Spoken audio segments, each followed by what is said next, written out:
This is the Blueprint Podcast, bringing you the latest in cyber defense and security operations from top blue team leaders. Blueprint is brought to you by the SANS Institute and is hosted by SANS Senior Instructor, John Hubbard. And now, here's your host, John Hubbard.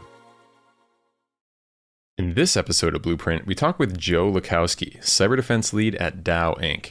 Joe is an awesome SOC lead I happened to meet a couple weeks ago in class, and he really impressed me with the way he has worked over the years to develop a team that is uniquely data-driven, transparent, and focuses on helping their company understand risks and priorities in easy-to-understand ways. In this episode, we talk about SOC measurement and metrics, building a great team, and how a mature SOC can help enable organizations to accomplish their business goals. Stay tuned.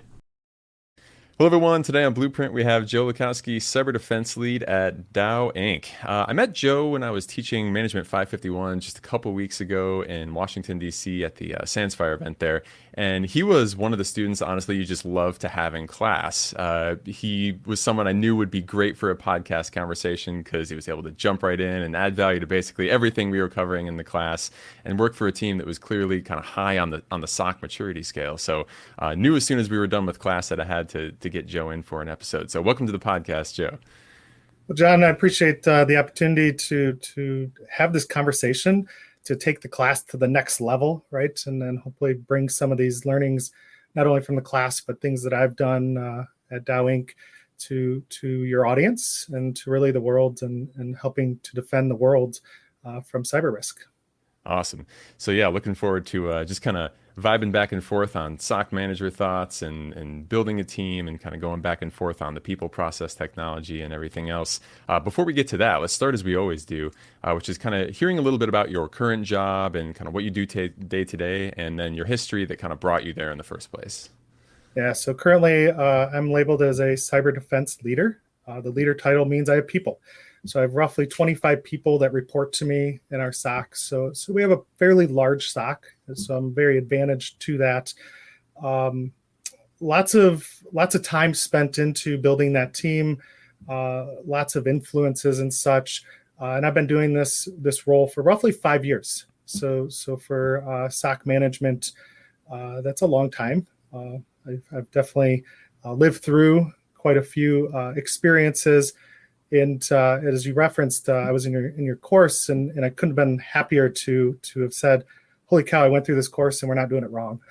so there's a lot of learnings and improvements and key pieces that nuggets that I was able to pull away. But I left feeling like, wow, we're on the right track, and we can work towards modernizing. I've been at Dow for roughly 15 years. I've done operational technology. I've managed mobile phones and mobile services for our global organization. I've been in various security roles. And prior to that, I worked in academia as a professional right out of college. And so I've seen the side of academia and understand some challenges there. I've done the OT thing, which is very applicable to Dow, and really where we're at in the world of critical infrastructure and such. And then and now in probably the hottest and most exciting field you can probably be in technology, because every day is different. And so I plan to do this into the near future, into the distant future, and probably into retirement. So this is exciting stuff. Yeah, very, very fun job. One of the things I'm always talking about when people ask what it's like, being a SOC manager or working in a SOC, it's like, it's a different challenge every day. And that's a beautiful thing. Love the variety in the attacks and attackers that you see, and just the different problems you always have to come up with new solutions to. So glad you're kind of on the same mindset as me on that one. I could tell when we were talking in class as well. One initial question to get us kicked off here. One of the things that caught my attention when we had talked about it throughout the course was you had a lot of really solid, I would say, maturity and developed metrics for your team. Every time we were bringing up, like, how do we measure something? How do we know we're making improvements? How do we get ahead of these sorts of things? You seem to have an answer immediately, right? Could you speak a little bit about your team's approach to metrics and how you use that to drive your day-to-day work over at Dow? Yeah, so when I came into the role, it's probably what I brought to the team is I came from a service management role, like I said, managing mobile phones, and And there I had all the costs and the carriers and all the things, and really had to run a business more or less with inside of Dow for our mobile services. And I took that service mindset into the security operations and said, we need to measure. We need to understand what are we seeing, and then build those images, those dashboards, those reports. And surprisingly, with all these reports and all these images, we can find trends. We can say that on a Tuesday, we're going to have more tickets than on a Saturday, or so on. And we can say that this is how many alerts we're going to have of this type. And it's very predictable, which is really odd for me, especially at first. But we've learned to really play off those. I can look at something very quickly and say something's wrong, or something's not functioning as it should be, just by simply seeing the numbers for the day, or even the last couple hours. So it's kind of a comfort. Obviously, you don't want to get ever too comfortable in that, because this is unpredictable. These aren't things that we control. We don't control how often we see suspect events. But transparency was the big driver there. Is security, before I entered the team, I feel at least, it was more secretive, right? We didn't want to share, because that showed vulnerability. That showed that we were human, that there was issues. And I said, you know what? I'm going to start putting numbers out until I get told not to. So I didn't really ask, and I just started creating reports and started to build an audience. And to that same point, we actually have a monthly, more or less, podcast, a briefing that anybody in the company can join. And so we share our numbers, we share real cyber cases, we share opportunity areas, we share news. So we spend an hour, myself and various members of the team, just really geeking out with anybody in the company that wants to hear what is going on. So it's not always a positive message. Sometimes it's a great message, right? But it's a real message. And I think that is something that, as anybody running a security operations center, a security team, you've got to share the numbers. You've got to know your numbers, and then you've got to share what's happening in your org. If not, it's in the news, and nobody really says that's happening to us. But when you say, this is how many antivirus alerts we had this month that were true positive, that all of a sudden starts to wake some people up. And you say, hey, this is how many systems we have that we know are exploitable in the wild. And you tie that back to a business who has a manager that's in charge of that business. Now all of a sudden it's gamified, it's important. People don't want to be on the top of the list, right? So we really try to expose ourselves with ourselves, so that we can create a more secure environment and make security everyone's challenge. Yeah, I love that. It sounds like there's a whole bunch there that we can dive into. Some of the things I kind of locked onto there, that just the idea of transparency and what the SOC is doing.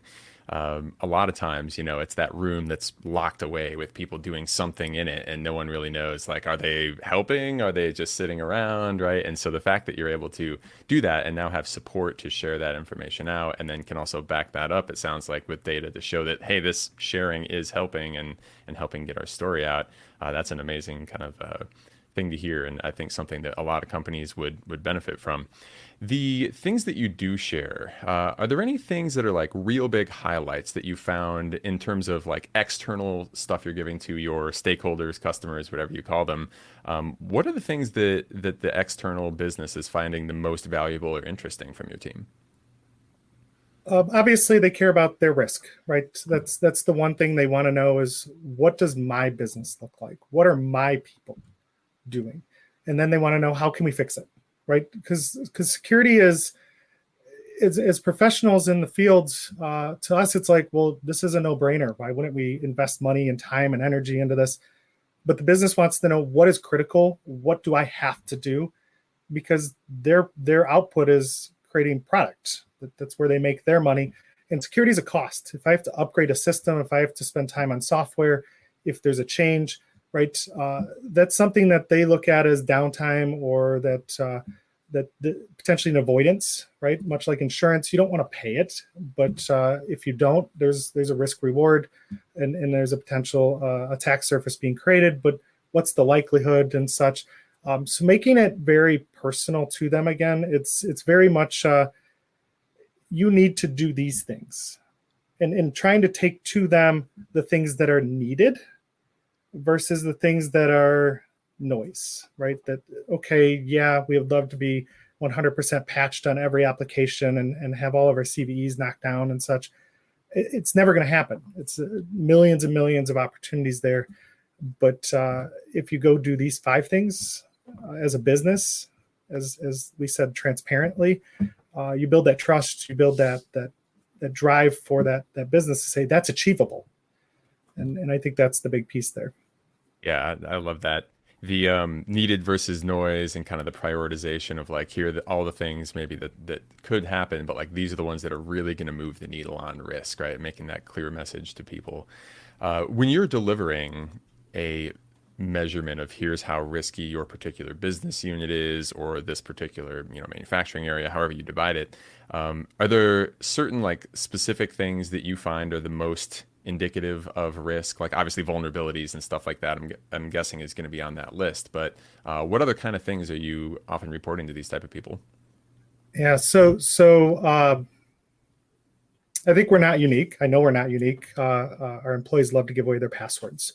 And so telling people, hey, here are your numbers for our ethical phishing opportunities. And here are the times we've had to reset passwords because we know that somebody clicked a phishing link or provided that through a fake prompt.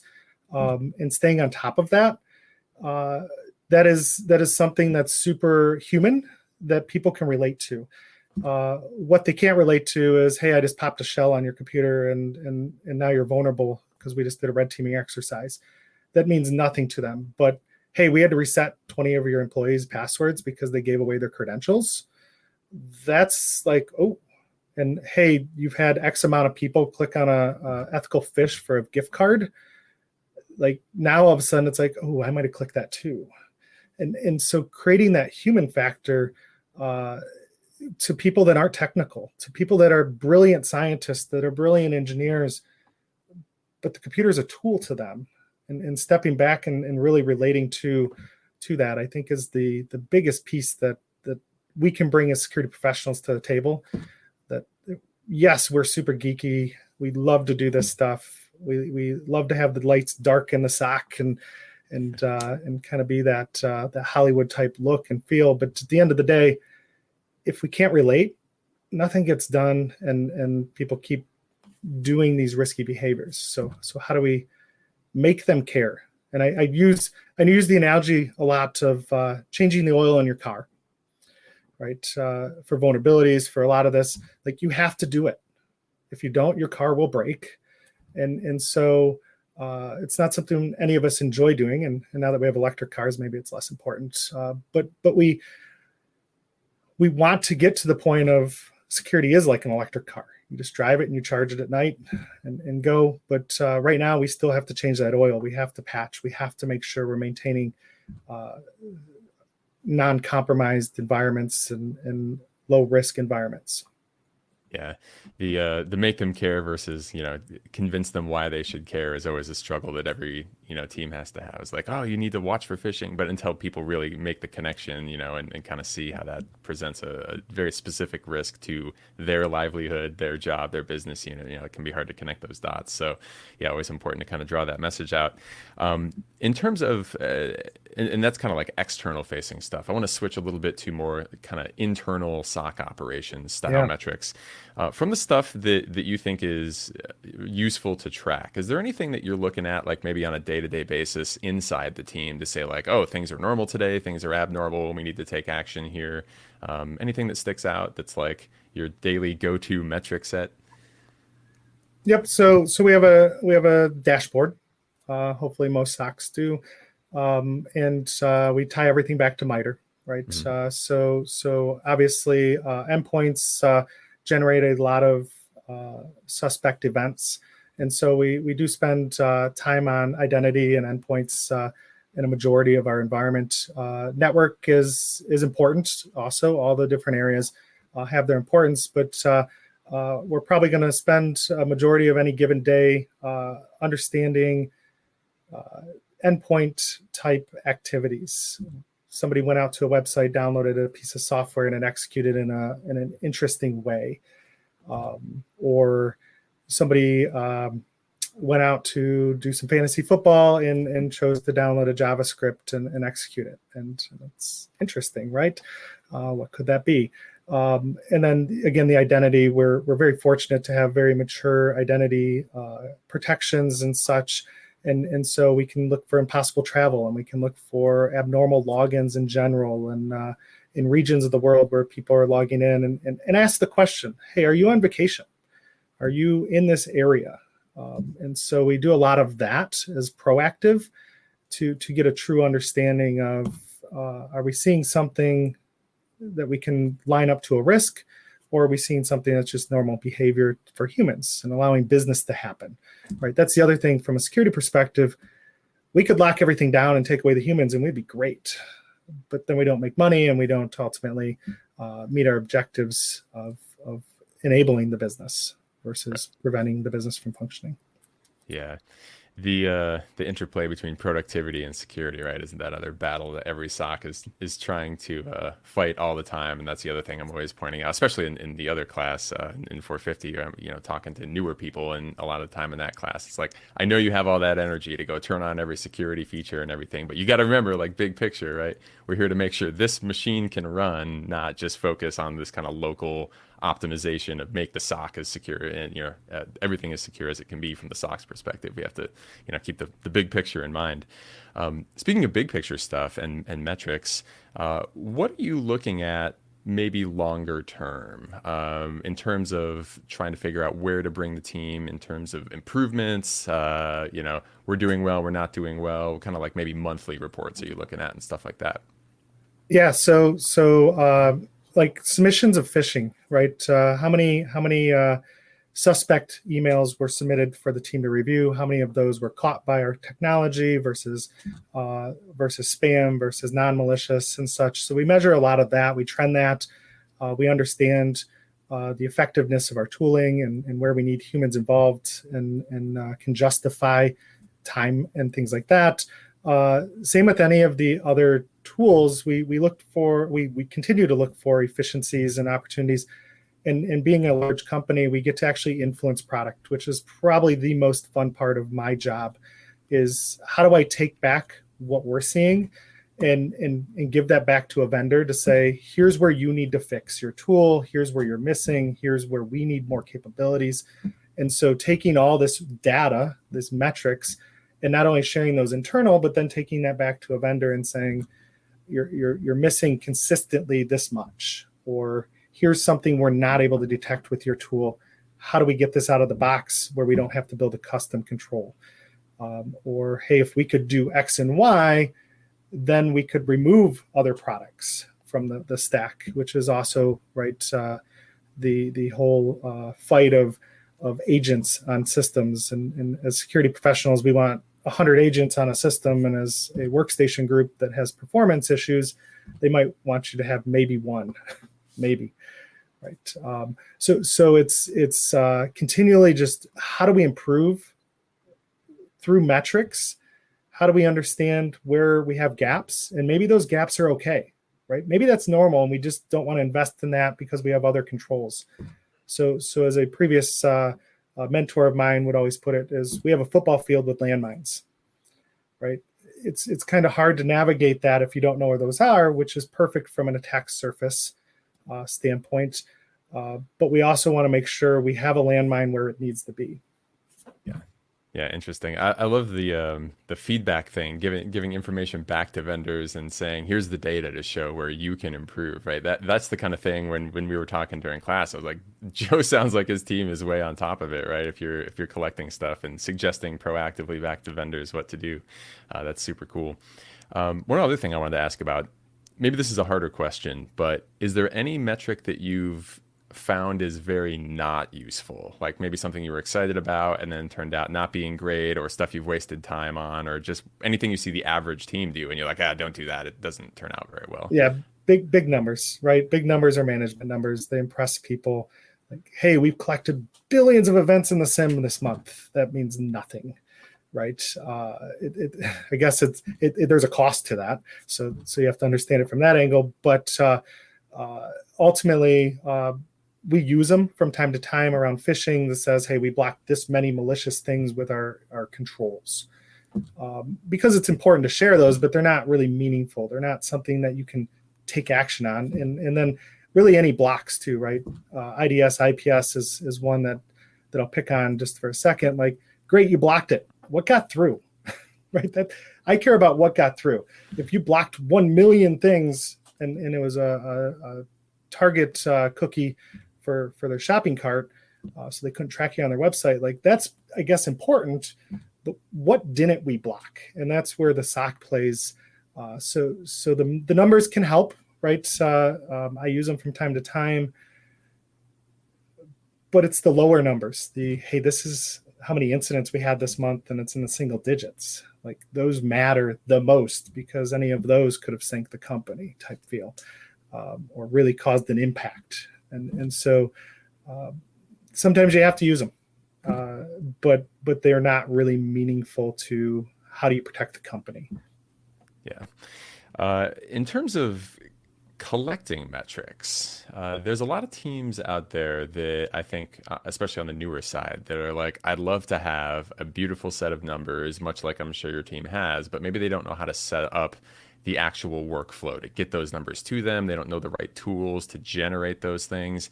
Any advice, maybe without going into anything, specific or sensitive, any advice you would give to a team that's looking to be able to more granularly collect metrics, and how might they go about that? So you have to start. That's the first thing, right? And once you start and you go down this road, you're going to start. You're going to start to have patterns, right? You're going to start to understand your environment and what's important to you. And your numbers are going to start to show that you're strong in some areas and weak in others. And there's models to help with that. And so you're going to be able to understand your maturity and where you have those gaps. So where to start is simply at the starting line, right? And then let the numbers kind of work themselves. You're going to understand fidelity at some point. You're going to say, wow, we have a ton of antivirus alerts. And are we actually getting value out of that? Are we doing anything with these numbers, right? Just to collect numbers and show numbers doesn't do anything either. So you collect what's meaningful and you collect what you can actually do something with. Or else, again, you're creating pretty reports, and are you truly changing behavior? Are you improving? Are you creating new detections? So you've got to take on what you can as a SOC. Also, I've talked to much smaller SOCs, people with like 2 or 3 analysts, and they're like, this is how much we're protecting, and this is what we're doing. And I'm like, oh, you don't know what you're missing. You just haven't been able to dig in and hunt and really get deeper into this data. And a lot of that comes, in my opinion, when you have metrics that start to go and balloon. Like, well, why is this growing? How do we tune this or take this to a controllable number for the number of people we have and the expectation of the business? Yeah, the thing that I'm kind of thinking here from that answer is like, what we a little bit talked about in class is like the steering committee, right? There's like all the metrics we have to have ultimately line up to a bigger goal, right? And we have to know what that bigger goal is to aim at what we're going to measure and see if we're hitting it and all of those sorts of things. Is there some process or a meeting or otherwise? I know you mentioned earlier, like we give out metrics that have to do with risk that is specific to lines of business, but is there something that other groups are telling you? Like, how do you make sure you're delivering what everyone is wanting, aside from just telling them what you think they should hear? So that's a fun question, because when we talk to other groups, whether it be a manufacturing group or even an internal security group, everyone says, well, you need to monitor this. And we'll take that and go, cool, we can monitor that. What do you want us to do with it? And so to spin your question a little bit, we actually throw that back to individuals and say, what are your concerns? What are your risk? What data is important to you? And then when you say it's important, what do you want us to do when we see it? When we alert on that, how do you want us to react? And it's always a fun process, in my opinion, because they go, well, we want you to tell us. It's like, cool, I can tell you all day that you have a risk. What do you want to do about it? Like, well, we don't know. Or we want you to take action. It's like, well, do you want me to block the system? Do you want me to disable accounts? Do you want me to make it so this can't work? And they'll usually come back and go, no, it's critical. We need it to work. And so it's really playing out when we have metrics, when we have needs, when we have people coming to us and saying, help us, protect us, do these things. It's working through these processes to say, you're the data owner. You're the person who owns the system. We have a lot of things that are a lot of hammers, a lot of ways that we can approach this. What do you want us to do? And again, it comes back to, they'll be like, well, we want you to monitor. And if you're just monitoring for the purpose of monitoring and you have no response action or no capability to take an action, that's not a place I want to be at. It's not fun for the analyst. It creates a lot of burnout and angst of, like, well, why are we even doing this? This is nothing. We're sending this over. They're not doing anything with it. So you want to create those meaningful actions and really work with the businesses to help them help themselves. So I spun your question a bit, but at the end of the day, it's about the SOC is here to provide a service, and that service has ultimately got a response activity. And if you can't give me a response activity, I don't have a lot I can do for you other than say, look, that looks bad, and sit there and watch it burn with you, I guess. Yeah, no, that's a perfect answer to that question, because that's kind of what I was trying to get towards. Is I know you have a large diversity of things you are protecting in terms of processes and just very, very different stuff all over the place, I'm sure. And so, in general, when you talk to someone who is not a security person, that exactly like you said, it was like, make sure bad stuff doesn't happen, right? And so, like, yeah, we all kind of know, like, that's what we're here to do, but then getting them involved and they're like, and then what, right? If it does happen, that's something that I think a lot of SOCs also probably struggle with. So how do you deal with the fact that you may have 50 different groups that want different responses in different situations? Do you make up different playbooks that you track and you say, if this thing goes down, these people, we can block it, these people, we have to contact them and ask them? How do you keep all that straight? So the joy of everyone wants to be told, right, is a lot of that. And so we do have playbooks, right? We for major incidents and such.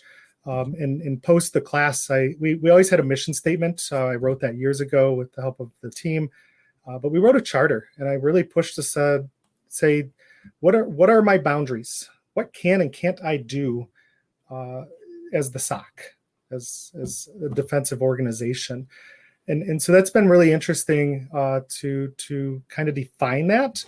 And then it's, okay, obviously we have more critical environments and such, and we have to be sensitive towards if we shut this down, there could be a safety problem. If we take an action against X and Y systems, maybe there's a regulatory problem, right? So we have to be aware of that, and we also have to be able to notify the appropriate parties and help them make decisions very quickly in some cases.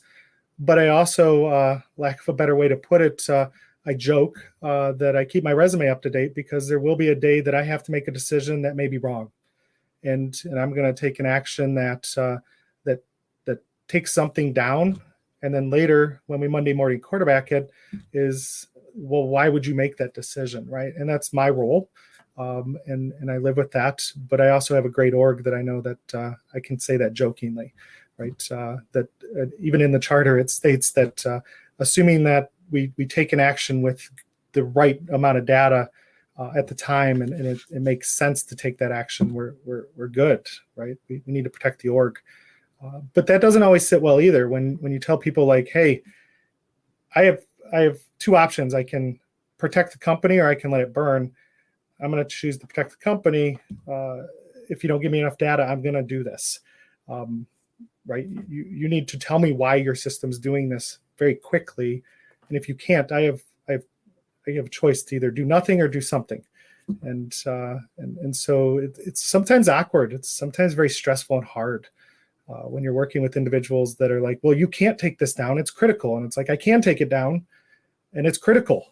So make a decision. Help me. Yep.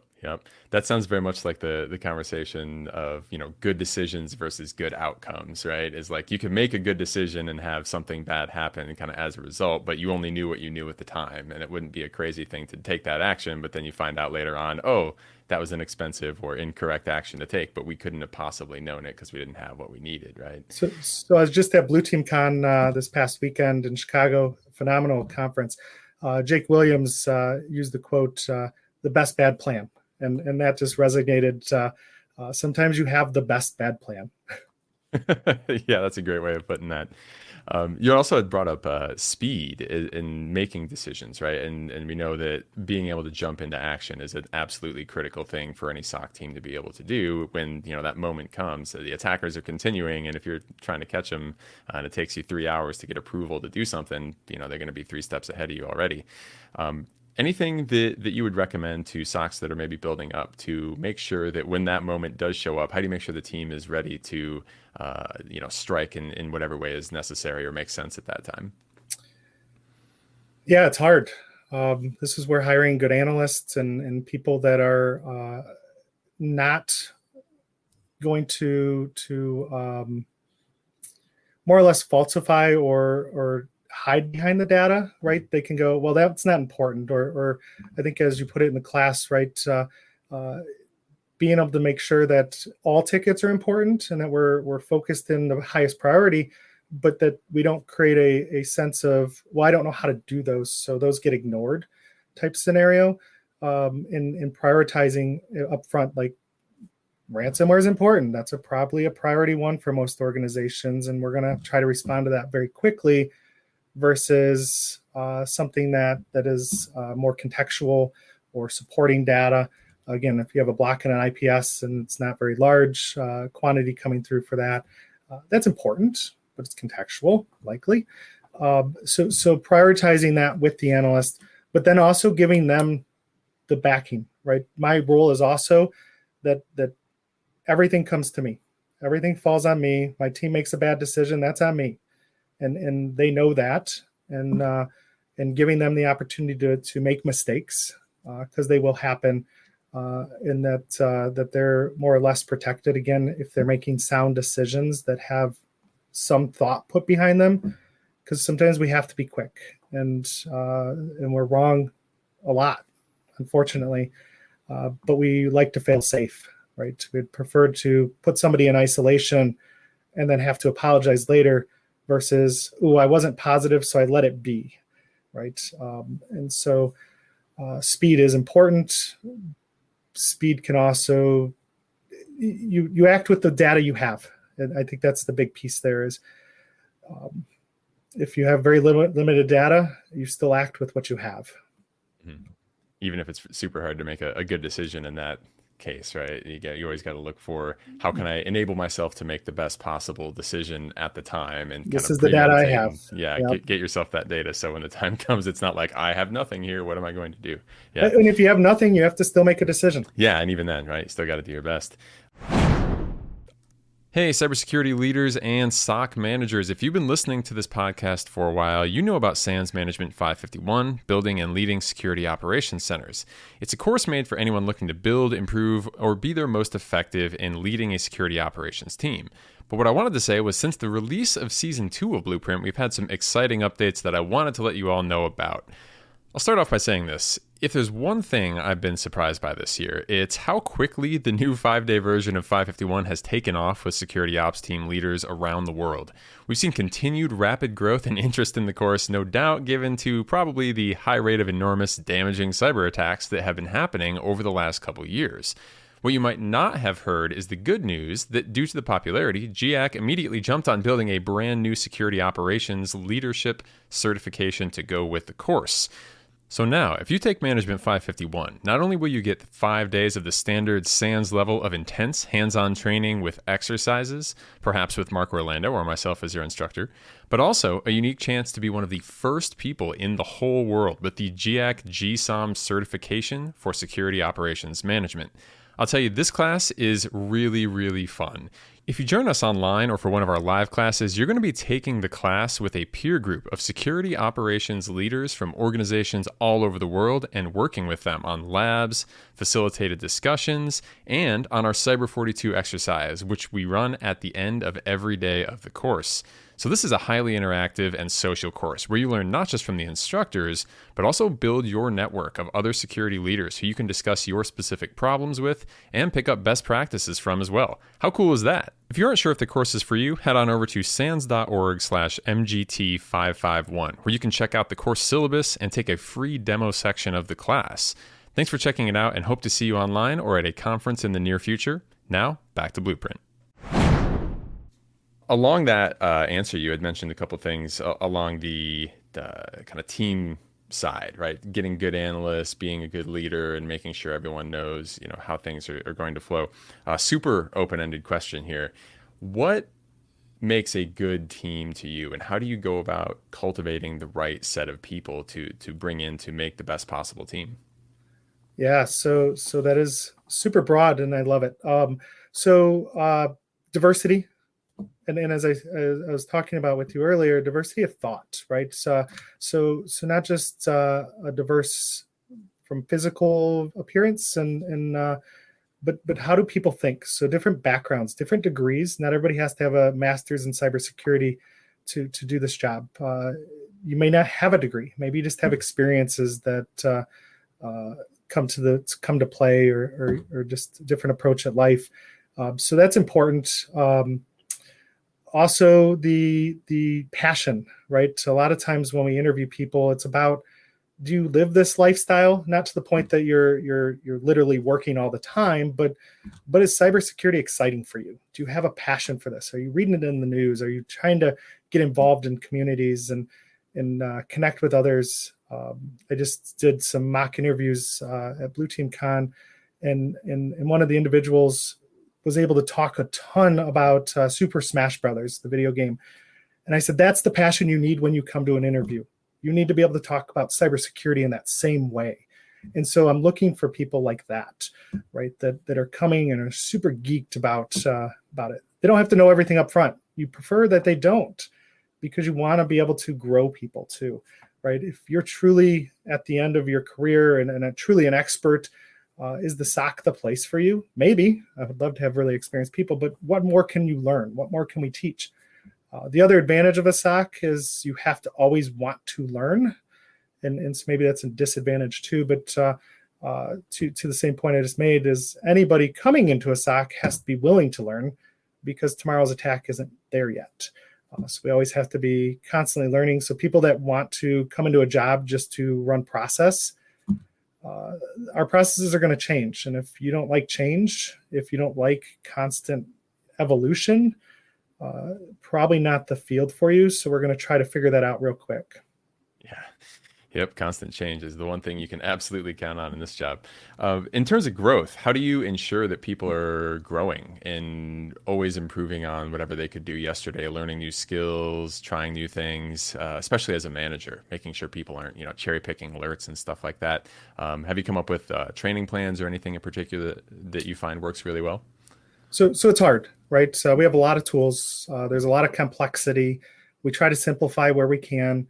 But we offer the ability for continual training, though sometimes that gets harder to send people to courses and such. But we do allow webinars.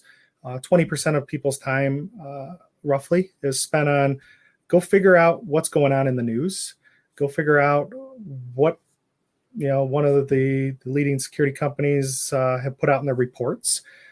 Go innovate. So another 20% of time is on innovation. So we have 20% on learning, 20% on innovation, and then 60% on responding and building out capability. So innovation is, we may not have thought of this. Go hunt. Go figure out what the tools are missing. And then the other is do SOC work, right? Which those others fit into SOC work, but you've got to give time to learn, whether it's through formal trainings like what SANS offers or others. Encouraging certification, right? Within our org, we will pay for certifications. So if you're going for your CISSP, we're going to champion that. We're going to help. We actually have a study group for CISSP, and we want you to get that if you want to get it. So continuing ed opportunities. The downside of cybersecurity is it's still very new, and again, it's very changing. So we love when people come with college degrees in cybersecurity. It gives a great foundational experience. But we also find a lot of benefit in learning the latest cloud technology, learning about what else other products can do that maybe we don't even use, because then we can leverage that knowledge, that experience within the team. Is there something you do in terms of assessment where you're looking at the whole team and saying, this is what we collectively have? And is there a way that you use to find gaps in your knowledge, or where you should send someone to training next and say, like, this is the thing we need? And do you have any tools that you use to do that? I wish I could say we do. We've tried, and we continue to try to figure that out. But the model that we've found working, at least right now, is playing to people's strengths and then building on their weaknesses, right? So everyone has weaknesses, and we don't need everybody to be amazing at one thing. We need amazing across the board. So we will find what people are interested in and really push them to get good at that, and even better at that, right? They're already good at it. But then realizing that we have some work that's not super exciting. I usually try to frame it up that that's what you're getting paid for, is to do the work that is less exciting. And the rest of it, consider that just a cherry on top of being able to work in an awesome environment in an awesome field. And so how do we keep from people just picking cases and such? It's putting people sometimes in uncomfortable positions of, hey, go work this, and we're going to help you through the process. Sometimes people just aren't good at certain things, but playing off the strengths and then making sure there's good balance amongst the team is, again, where myself and another manager that's on the team helps to just really keep pushing. Sometimes we have change, right? People leave the team and we might lose a capability, but we gain another. And so we're also very flexible. Sometimes we're really good at certain capabilities, maybe in networking, and then we lose a person or two in the networking strength and we grow in another area. So we're dynamic in that sense. And that kind of plays to our strength also of, we didn't lose a lot of capability. We're just not growing a lot in that space at the moment. And then just realizing that this isn't one tool, one person that can do everything, that we are truly a team, and we are very collaborative amongst each other to help. Yeah.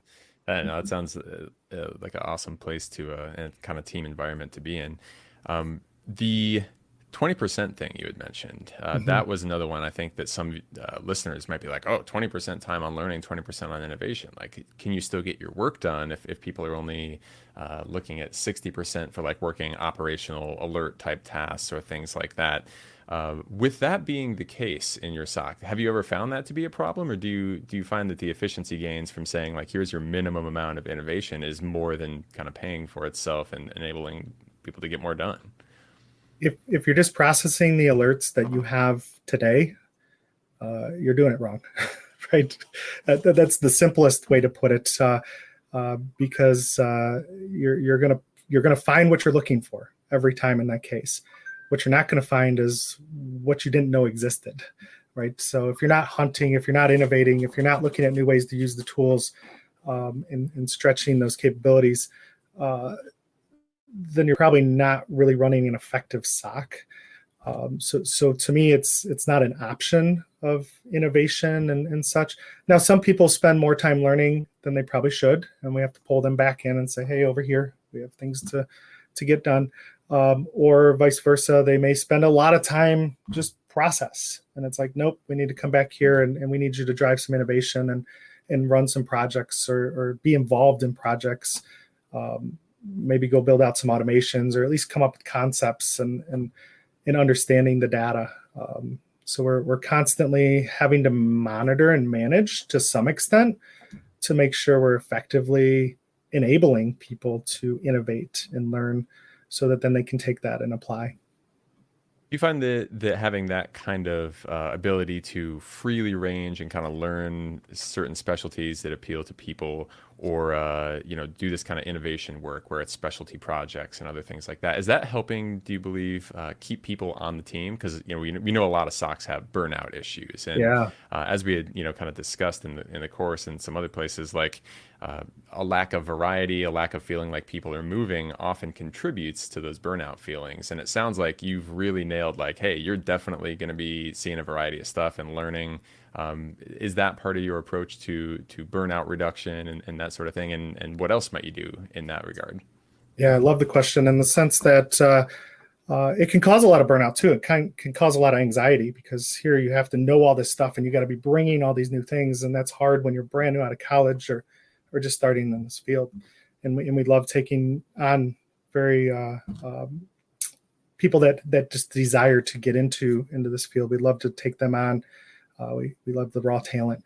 So burnout in general, we've found that what we have a bigger problem with is what's next. How do we grow analysts on our team so that they don't have to leave our company or leave our team to continue their careers? And so we're working very, very aggressively to say there's more to be done here. We've now switched up after the training I took with you is we have a security operations function now, and then we have security engineering, which is still under the SOC, right? So you may start in operations doing more process things and then drive towards innovation, become more of a senior member on the operations side. And then you have career growth where you can switch to the engineering side where you're working on SOAR and you're working on purple teaming and building out atomics and playing maybe the role of a blue teamer in that. Maybe you're working on vulnerability remediation type things and more of the engineering side of the house. So you're more specialized, but you're taking all that knowledge and skill and being able to apply that to still help the SOC be more effective and efficient in working with the whole team. And so we've built the framework for that. We're just pushing now to get that implemented. But that was really one of those aha moments from the course is how do we build that modern SOC? How do we take something that is after 2 or 3 years of SOC that I'm kind of like, okay, what's next? And you have to leave the SOC to know how do we keep that in and even create senior management roles within the SOC to keep people excited to change up what they're doing. Yeah, I love that. That's basically my approach in a nutshell is like never let people find the ceiling. Otherwise, they're going to start looking around and being like, all right, what's next, right? And so making it so people don't have to leave to continue on. That's another amazing way of putting that sort of thing. So great to hear that you're keeping in mind to that. Is you mentioned threat hunting a while back. Is threat hunting also something that you look at as part of that progression? Or maybe the question is, how do you handle threat hunting and disperse those duties across the team? So everyone hunts. Is kind of the big play we have. Some are better at it than others, and so we have a bi-weekly presentation that the team, every analyst comes to the table and talks about what they're hunting and what their findings are, and ideally hunts turn into alerts, right? If we can get enough fidelity out of those, and we're looking for things that aren't covered with our products, with those type of things and things that are unique to our environment, and then we have. So that's every other week. Then in between that, we have a working session that it's more of a formal working session. Like, hey, come if you have challenges. More of the senior members of the team will help you work on your different queries or ideas of what are you seeing? Do you really appreciate what you're seeing? Is there some fidelity there, or is it just noise? And so we push everyone to hunt. Some weeks you're busy just working process. And that's okay, right? But it's whether you're the most junior or the newest analyst on the team or the most senior person on the team, everyone should be hunting. What are your thoughts on how much you should be hunting versus being responsive, and how do you find that between reactive and proactive kind of detection capability, the balance between that? It depends, right? We don't get to predict what work comes in. So we take advantage when we get to be more proactive versus reactive. And if we do a good job at hunting and we do a good job at building out the right alerts and such, we get to be at a point of, having more of a tactical response already in place. So if we can potentially auto isolate a machine, now we get time to respond, and we don't have to be in a state of emergency all the time. So in a lot of ways, that's a proactive step, right? It's still reactive in the sense that something triggered it versus deflecting, but we bought time. We don't have to hurry up and run and get all hands on deck. So people ultimately have time because, lack of a better way, the maturity of what we've done allows people the time to be proactive, because we've really focused on how do we make sure that, again, we buy the time, that we try to minimize the go put out the fires to, hey, that looks like it could be smoking. Let's go see what's happening there, versus, yeah, this is call all hands on deck type things. So not that we don't have our fair share of 2 a.m. calls that we're all hanging out on the phone and trying to figure out what happened. But we very rarely have those anymore, because, again, we've invested in hunting, because we've built out alerts, because we've built tactical responses that are more self-healing. Yeah. Yeah, it's a good sign when those the 2 a.m. phone calls reduce to a minimum. Shows you've been probably working in the right direction over the years. Sounds like you guys are doing a bunch of awesome stuff as a team. And I guess to close up the interview here, final question, big picture. What do you think is going to be one of the biggest challenges for SOCs going into the future over the next maybe few years? Yeah, so as the defensive tooling keeps maturing, the attackers are getting better too, right? You get ransomware as a service. You can get command and control as a service for as little as like $10. And so the barrier to entry for the attacker continues to drop, but so does the tooling and the machine learning and the ability to do automation with the defensive side. The fun part of this environment of SOC in general is where is this going? Well, right, as we see more critical systems brought online, as we have more computerized cars, self-driving vehicles, smart cities, potentially, who knows, flying cars in the future, all of it's vulnerable. And so from the future is there's going to be need for more security professionals. There's going to be need for more tooling. There ultimately has to be eyes on glass, because attackers tend to be human. Maybe they'll be fully computerized in the future, AI attacks against us. But you still have to process, what am I seeing, and is this good, is this bad? Because when you have a human behind it, it's hard to predict. So the where is this going is it's ever evolving, as we said. We will continue to have attacks. There's been attacks since the beginning of humans, right? Somebody always wants something somebody else has or wants to cause issue. As we computerize more, as technology becomes more prevalent, as we potentially have technology embedded in our bodies, that's a whole nother avenue of, wow, I have to patch my pacemaker, right? And that's been proven out as a potential vulnerability spot, but that's only going to get more and more. It's exciting, but even in the near future, I don't know what to tell you for the next year. What's going to happen next year, right? We have ideas, but some of the technology we're going to have to protect hasn't been invented yet. Yeah. So it's exciting. Yep. Always a changing set of scenarios and topics, keeping everyone on their toes. Well, I think that about wraps up the time we have for today. If people have questions for you on the episode or otherwise, where can we tweet at you or otherwise throw questions your way? Yeah, so I'm on Twitter or LinkedIn, at Joseph Lykowski on Twitter there, or find me on LinkedIn. And I'm happy to just have discussion. We'd love to talk to other security operations centers, always learning, always having those, oh, we're not unique moments is how I stay sane. So we're always willing to just have conversation with other professionals that are passionate about defending the org and evolving, and then pushing our vendors to deliver on what the white paper said it was going to. Love that. All right. Well, I think that brings us to the end here. Thanks, Joe, for joining us here and vibing with us on SOC management topics. Always love having conversations like this. Shared a lot of really good best practice. Always good to hear from someone with a really mature team that has a lot of problems already figured out and get those best practices kind of passed on to the newer teams. So thanks so much for coming on to the podcast and hope to run into you again soon. Thanks, Sean.